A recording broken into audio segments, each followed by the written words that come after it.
Welcome to this week's What's for Dinner video. My name is Ashley. I'm going to be showing you 3 different meals I made this week. I don't always follow recipes exactly, but if you are interested, I've linked some similar recipes down below. The first dinner I'm going to be showing you, I made some Navajo tacos or Indian tacos. So I'm just starting out with my Mexican rice. First, I just added a little bit of oil to the pan and 1 cup of white rice. I worked on toasting it and now I'm adding 1 teaspoon of garlic salt, 1 teaspoon of onion powder, and half a teaspoon of cumin.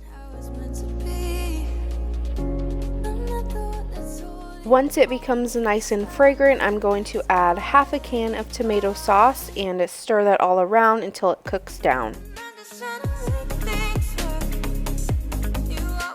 For 1 cup of rice, I like to add 2 cups of water, and then I'm going to add 1 teaspoon of chicken bouillon and 1 teaspoon of tomato bouillon.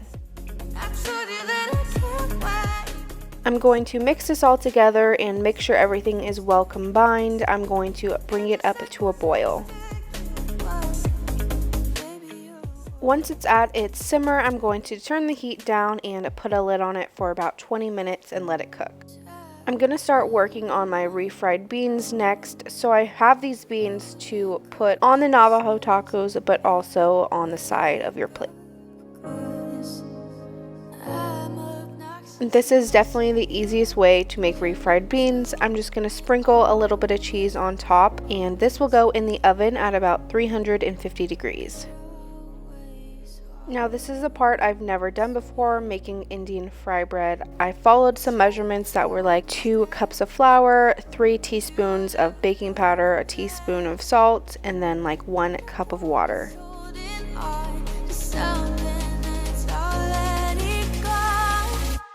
And then you just mix it together with your hands and it's supposed to form a dough. I cut out so many clips that it actually looks like I knew what I was doing and it was working, but it was a huge mess.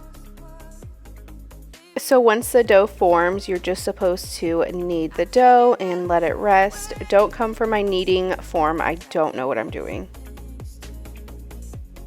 So the video I watched said just pinch a little bit off the top and then start flattening and rolling it out.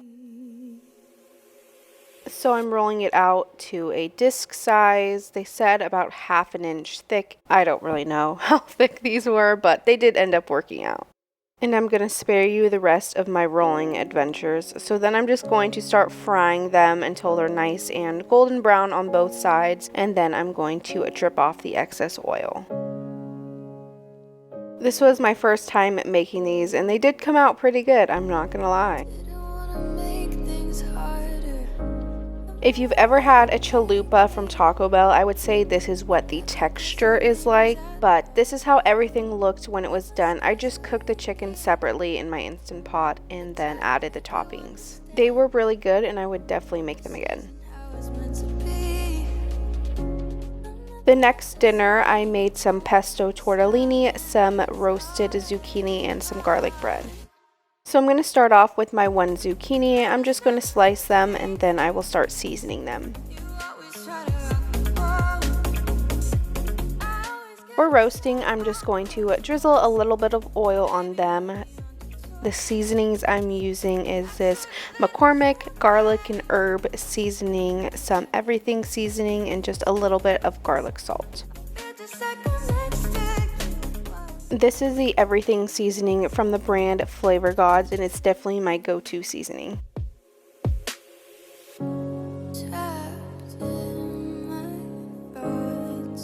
So I'm just going to mix this all together, make sure everyone is nice and coated, and then this will just go in the oven. So I had a pot of water coming to a boil, and now I'm just going to add in my tortellini. There is no safe way to do that. So I'm just going to let them boil and cook and become nice and soft. So I believe this tortellini was an herb, chicken, and cheese tortellini. I'm just going to drain these when they're nice and done. It's kind of hard to tell. I don't want them too soggy. So once they were done, I just drained them and added in the pesto. Pesto is like my fiance's favorite food. I'm not a huge fan of it. I will eat it, but it's not something that I crave. So then I'm just going to add a good amount of Parmesan cheese. To be honest, I think that's the favorite part.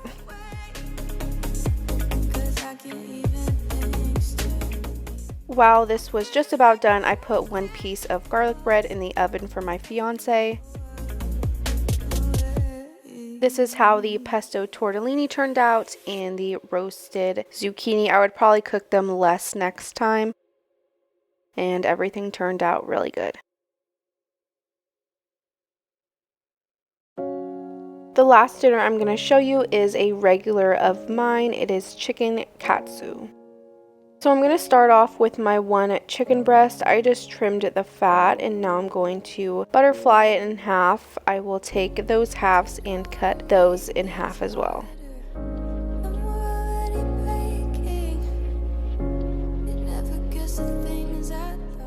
So then I'm just going to marinate the chicken in some soy sauce and make sure everything is nice and coated. For the panko breadcrumbs, I'm just sprinkling some onion powder, some garlic powder, and some salt.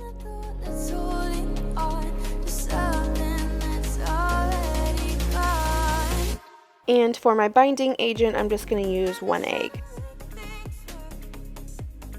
So I'm just going to make sure the chicken is nice and coated. I'm going to start off with dredging the chicken into the egg mixture, make sure that is all the way submerged, and then I'm going to plant it in the panko breadcrumbs. Just make sure all of that is coated as well. I'm just going to repeat the process for all the chicken. And while I'm doing this, I have a pan of oil on medium heat heating up for frying.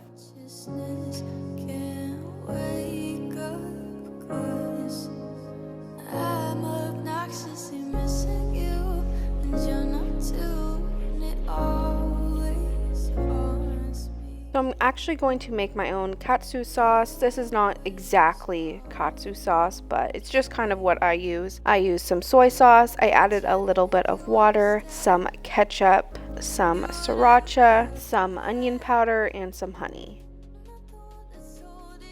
This is also a little bit of the Trader Joe's General Tao sauce. I'm just going to give this a nice mix, make sure everything is mixed all together, and then I'm going to let this sit in the fridge while I cook the chicken.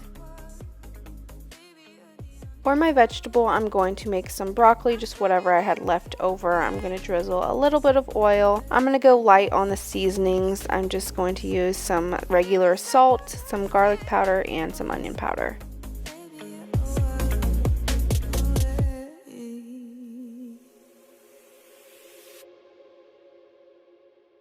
I'm just going to toss this all together, and then this will go in the oven at about 350 degrees. So I'm going to start frying my chicken. I'm just going to put them into oil, wait until the bottom is nice and brown and the panko has cooked, and then I'm going to flip them.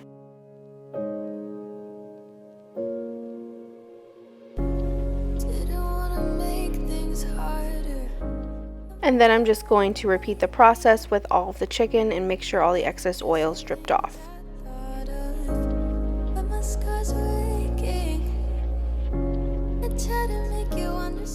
A big part of the katsu is how you cut it, so I let the chicken rest for about 10 minutes and now I'm just cutting them into small strips to be plated.